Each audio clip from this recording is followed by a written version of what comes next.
বর্ষাকালে বিকালে চায়ের সাথে যদি এইরকম একটা নাস্তা থাকে তাহলে কার না ভালো লাগে কোন। আজকে আমি আলু দিয়ে খুব সাধারণ এবং সিম্পলভাবে এত মজার একটা নাস্তা বানাবো, না দেখলে আপনারা বিশ্বাস করবেন না। এই নাস্তাটা বানানোর পর সবাই এত পছন্দ হচ্ছে যে কি আর কব, ওই জন্যে ভাবলাম যে তোমাদের সাথেও শেয়ার করে দেই। তো প্রথমেই আমি আলু সিদ্ধ করে ম্যাশ করে লিছি, আর এই আলুটা কিন্তু হাত দিয়ে ম্যাশ করে নেওয়া লাগবে, না হলে কিন্তু গেটার দিয়ে ম্যাশ করলে আটা আটা হয় অনেক বেশি, আর সেটা কিন্তু ভালো হয় না। আর এখানে আমি 1/3 কাপ পরিমাণ দিছি কর্নফ্লাওয়ার, আর এর সাথে দিয়ে দিচ্ছি ভাজা জিরের গুঁড়ি। তারপর দিয়ে দিব হাফ চা চামচ হচ্ছে বেকিং পাউডার, আর দিয়ে দিব সয়া সস হাফ চা চামচ। এখন পরিমাণ মতো দিয়ে দেব হলুদ গুঁড়ো। আপনারা যতটুকু পরিমাণে যতটুকু লাগে ততটুকু হলুদ গুঁড়ো দিয়ে দিন। এখন এই সমস্ত উপকরণ দেওয়ার পরে আমি হাত দিয়ে একটু ভালোভাবে মাখায় নেব। আর অবশ্যই হাত দিয়ে ভালোভাবে মাখাইলেন, চামচ দিয়ে মাখাইলে কিন্তু ভালোভাবে মাখানো হয় না, মানে মেশে না। তাই চেষ্টা করবেন যে হাত দিয়ে ভালোভাবে মাখায় নেওয়ার জন্যে। তো আমি হাত দিয়ে ভালোভাবে সুন্দর করে মাখায় নিলাম। এখনও পর্যন্ত আসি যারা আমার ভিডিওতে একটা লাইক দাও নাই, তারা একটা লাইক দিয়ে দেখা কমপ্লিট করো। আর এই যে এখন অল্প অল্প ডলি আমি এই যে হাতের সাহায্যে একটু গোল বানায় নেব। এরকম যত কটা হয় তত কটা গোল গোল হয়ে নেব। তোমরা চাইলে সাইজে ছোট বা বড় করবে পারো, তো আমি এরকম হয়ে সাইজ করে সবগুলি বানায় নিছি। আর দেখতেই পারতেছাও আমি এখানে মাঝারি সাইজের দুইটা আলু লিছিলাম, আর দুইটা আলুর থেকে আমার এতগুলো আছে। আর এখানে লিছি ব্রেড ক্রাম্বস, মানে টোস্ট বিস্কিট। যদি ব্রেড ক্রাম্ব না থাকে তো টোস্ট বিস্কিট গুঁড়ি হরিলিও তাহলে তাও হবে।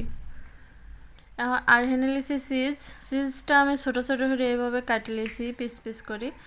আর এখন আলুর যে বল বানায় রাখলাম সেই বলটা নিয়ে হাতের সাহায্যে ঘুরায় ঘুরায় একটু বড় বানায় এই চিজের মধ্যে বড়, এই দেখো এইভাবে একটু বড় বানায় নিলাম। তারপরে যে একটা চিজ দিয়ে এইভাবে মুড়াইয়া দিয়ে আবার গোল বানায় নেওয়া লাগবে। যে সুন্দর করে শেপটা গোল হয় যাতে সেদিকেও খেয়াল রাখবেন, তাহলে দেখতে কিন্তু খুবই ভালো লাগবে নি।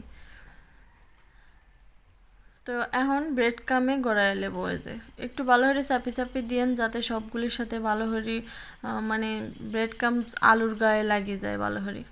তো এইরকমভাবে আমি সবগুলি বানায় নেব।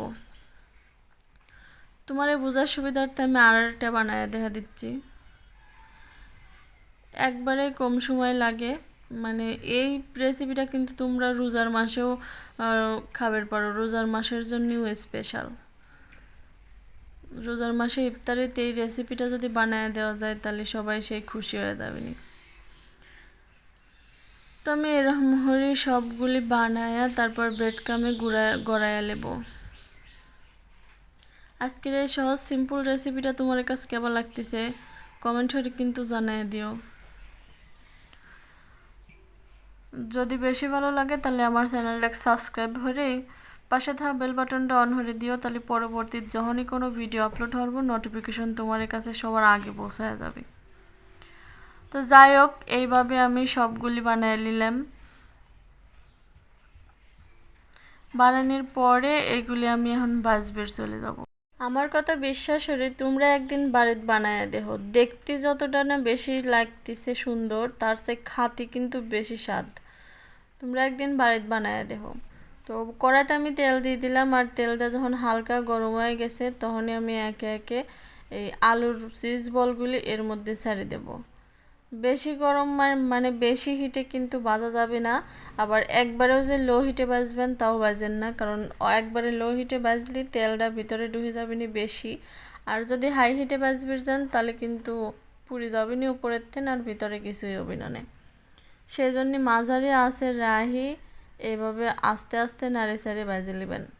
বেশি নাড়াচাড়ারও হওয়ারও দরকার নাই, 2-4 বার উল্টে পাল্টে ভাজে নিলেই হয়ে যাবে, বেশিক্ষণ ভাজারও দরকার নাই। তো দেখতেই পারতেছো আমি এরম হরি কালার হরি সবগুলি ভাজি লিছি। এক খোলা উঠায় নেওয়ার পরে আমি আরও এক খোলা দিয়ে দিছিলাম, আর সেগুলিও প্রায় হয়ে গেছে। এখন আমি তুলে নিচ্ছি। বেশিক্ষণ লাগে না, 1-1.5 মিনিটের মধ্যেই এই আলুর চিজ বলগুলি ভাজা হয়ে যায়। তো দেখো কতটা লোভনীয় হয়েছে, আর ভিতরেটা কতটা সিজি। আর সল পালক যদি এরকম করে বানায় দেওয়া যায় তো ওরা তো সেই খুশি হয়ে যাবে নি। আমার এই ভিডিওটা যদি তোমরা ফেসবুক পেজ থেকে দেখে থাকো তাহলে পেজটা ফলো দিয়ে রাখো। পরবর্তী যে কোনো ভিডিও আপলোড হলে নোটিফিকেশন সবার আগে তোমার কাছে পৌঁছায় যাবে নি। তো আজকের রেসিপি কেমন লাগলে কিন্তু অবশ্যই কমেন্ট করে জানিয়ে দিও। আজকের মতো এখানেই বিদায় নিচ্ছি, সবাই ভালো থাকো, আল্লাহ হাফেজ।